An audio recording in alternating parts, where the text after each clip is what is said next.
আসসালামু আলাইকুম দোস্ত, দিন দরদি, ইসলাম দরদি, মোমেন মুসলমান।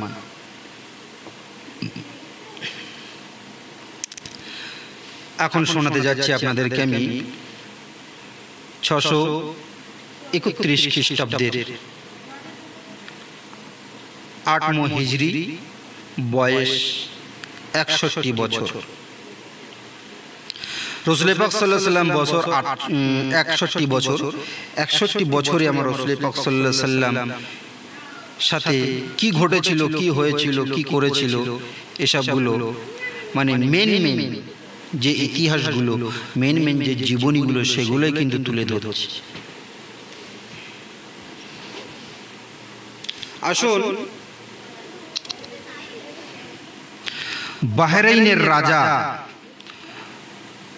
বাহরাইনের রাজা মুনজার ইবনে সাবি এর ইসলাম গ্রহণ,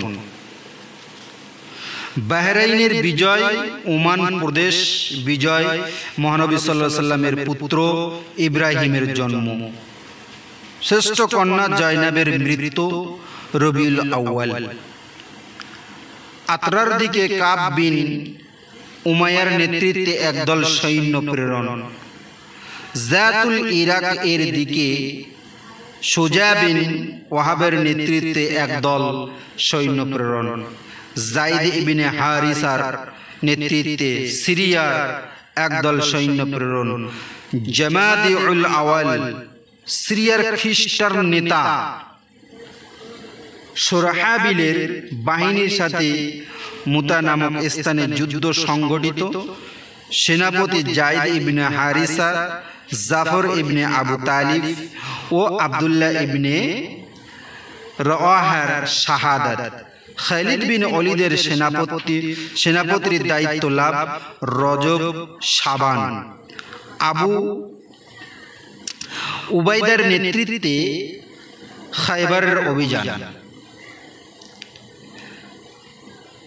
খাজিয়ার দিকে আবু কাতাদাহ ইবনে রাব্বির নেতৃত্বের অভিযান, 631 থেকে 632 খ্রিস্টাব্দে আব্বাসের মদিনার হিজরত, বনু খোজারা গোত্রের উপর বনু বকরের আক্রমণ, 10ই রমজান, 10,000 সৈন্যর এক বাহিনী সহ মহানবী সাল্লাল্লাহু আলাইহি সাল্লামের মক্কা যাত্রা, মারুর জাহরান নামক স্থানে যাত্রা বীরতি, মক্কার বৈশিষ্ট্য নেতা আবু সুফিয়ানের ইসলাম গ্রহণ, মক্কা বিজয়, 10ই রমজান, কাবা ঘর হতে মূর্তি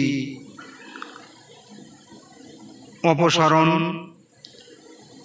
কাবা ঘরে নামাজ আদায়ের, সাধারণ ক্ষমা ঘোষণা, দলে দলে লোকদের ইসলাম গ্রহণ, নিন্দিত কাফির আব্দুল্লাহ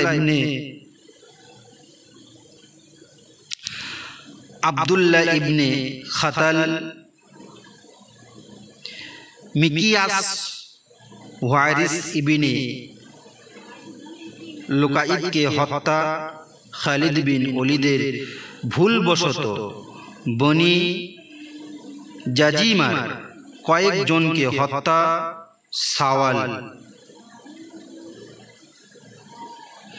সাওয়াল মাসে সারিয়ায়ে তুফাইল দাউসির অভিযান, হাউজানের গোত্রের সাথে হুনাইনের যুদ্ধ সংগঠিত, প্রথমে মুসলমানদের বিপর্যয় ও পরে বিজয় লাভ, হুসাইনের যুদ্ধে প্রাপ্ত গনিমতের বণ্টন, বনু সাকিফের আত্মসমর্পণ, তায়েফ বিজয়, জিরানা থেকে উমরা পালনের উদ্দেশ্য মক্কায় গমন, আত্তাব নামক জৈনিক সাহাবীকে মদিনায় অস্থায়ী শাসনকর্তা নিয়োগ, বিশিষ্ট কবি কাব ইবনে জুহাইর আবু বকরের পিতা আবু কুহাফার উসমান ইবনে তালাহার সুরাকে ইবনে মালিক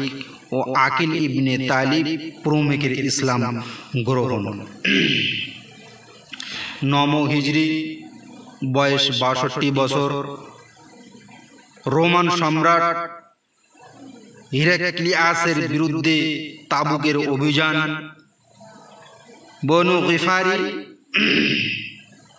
গোত্রের কতিপয় লোকের যুদ্ধে থেকে অবজ্জ হতে প্রার্থনা। কতিপয় মুনাফিকের যুদ্ধে অনুপস্থিত রোমান বাহিনীর পলায়ন। মসজিদের জেরার প্রতিষ্ঠা কন্যা উম্মে কুলসুমের ইন্তেকাল। দুমাতুল জান্দালের শাসনকর্তা উকাইদের বিরুদ্ধে খালিদ ইবনে ওলীদের নেতৃত্বে একদল সৈন্য প্রেরণ। উকাইদকে জিজিয়া দানের শর্তে মুক্তিদান। বনু সাকিফ গোত্রের প্রতিনিধি দলের আগমন। আলী রাদিয়াল্লাহু তাআলা আনহুর নেতৃত্বে ইয়ামেনের অভিযান। বৈশিষ্ট্য সাহাবী উরাইয়া ইবনে মাসুদ সাকাফির শাহাদাত বরণ। বনু তামিমের প্রতিনিধি দলের আগমন।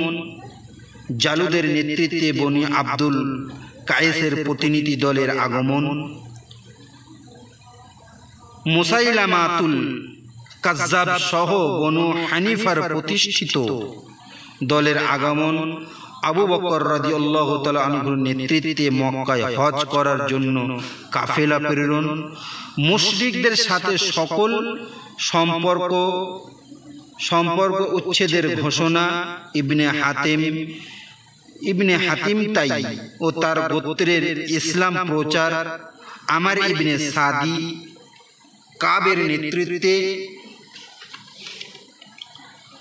বনু জুবাইদার প্রতিনিধি দলের আগমন।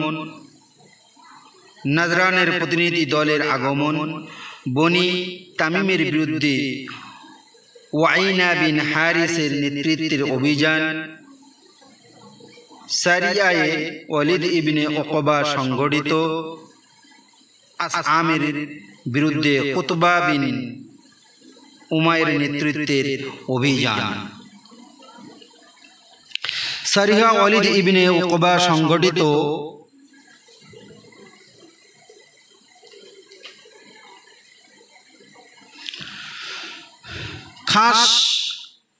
খাস আমের বিরুদ্ধে কুতবা বিন আমিরের নেতৃত্বের অভিযান। খাস আমের বিরুদ্ধে জুহাকের অভিযান। হাবশার দিকে আলকামা বিন মুদাজ্জাজ মাদলাজির নেতৃত্বে একদল সৈন্য প্রেরণ। ফালাসের বিরুদ্ধে আলীর রাদিয়াল্লাহু তাআলা আনহু নেতৃত্বের অভিযান। বনু হারিস গোত্রের ইসলাম গ্রহণ। জানাবের দিকে উকাশা বিন মুহসিনের নেতৃত্বে অভিযান। 633 খ্রিস্টাব্দে 10 হিজরি, বয়স 63 বছর। রাসূল পাক সাল্লাল্লাহু আলাইহি সাল্লাম। আসান ইবনে কায়েসের নেতৃত্বে কিন্দার প্রতিনিধি দলের আগমন। আজদ গোত্রের কতিপয় লোকসহ সূরাত ইবনে আজাদির আগমন ও ইসলাম গ্রহণ। ইসলাম প্রচারের জন্য আলী রাদিয়াল্লাহু তাআলা আনহুকে ইয়ামেনের প্রেরণ। রাসূল পাক সাল্লাল্লাহু আলাইহি সাল্লামের নিকট মুসাইলামার চিঠি এবং রাসূলের পক্ষ থেকে জবাব দান। পুত্র ইব্রাহিমের ইন্তেকাল। জিলকদ 7ই মাস 1,24,000 সাহাবী সহ মক্কায় পবিত্র হজ ব্রত পালন। ঐতিহাসিক বিদায় হজ্জের ভাষণ দান। সাহাবাদের ইসলাম প্রচারের উদ্দেশ্যে বিভিন্ন দেশে প্রেরণ। আল কোরআনের সর্বশেষ আয়াত 5 থেকে 3 অবতীর্ণ। হজ থেকে প্রবর্তনকালে উহুদের শহীদদের কবরের জিয়ারাত।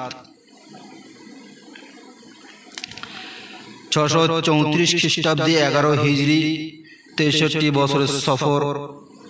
ওসামা ইবনে জাইদের নেতৃত্বে একদল সৈন্যকে সিরিয়ায় প্রেরণ ও ফিলিস্তিনের বালাকা দারুম অঞ্চল অধিকারীর নির্দেশ প্রদান ও অভিযানে প্রথম হিজরতকারী সকল মুসলমান অংশগ্রহণ করেন। ইস্তেগফার কামনার উদ্দেশ্যে মদিনার কবরস্থান বাকউল গারকাদে গমন।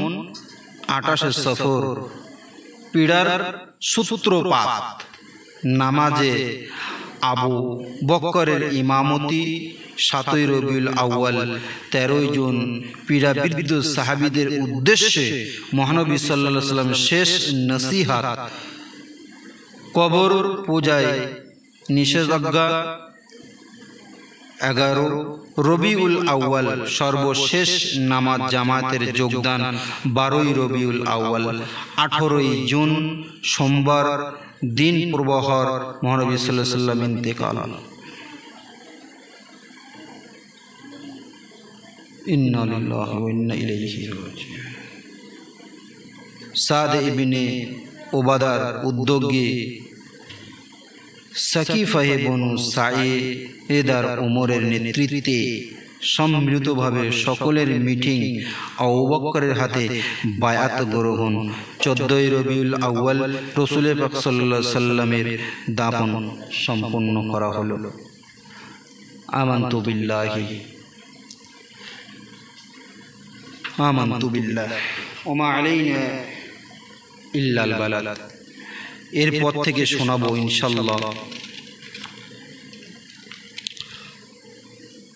প্রথম অধ্যায় নবুয়তের পূর্বকাল।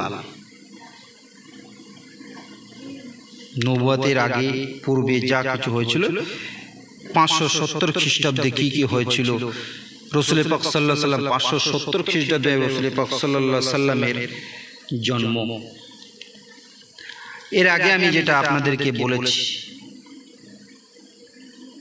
570 খ্রিস্টাব্দে রাসূল পাক সাল্লাল্লাহু আলাইহি ওয়াসাল্লামের জন্ম হয়েছিল। সেই 570 খ্রিস্টাব্দে রাসূল পাক সাল্লাল্লাহু আলাইহি ওয়াসাল্লামের পিতা আব্দুল্লাহ রাদিয়াল্লাহু আনহু ইন্তেকাল করেছিলেন।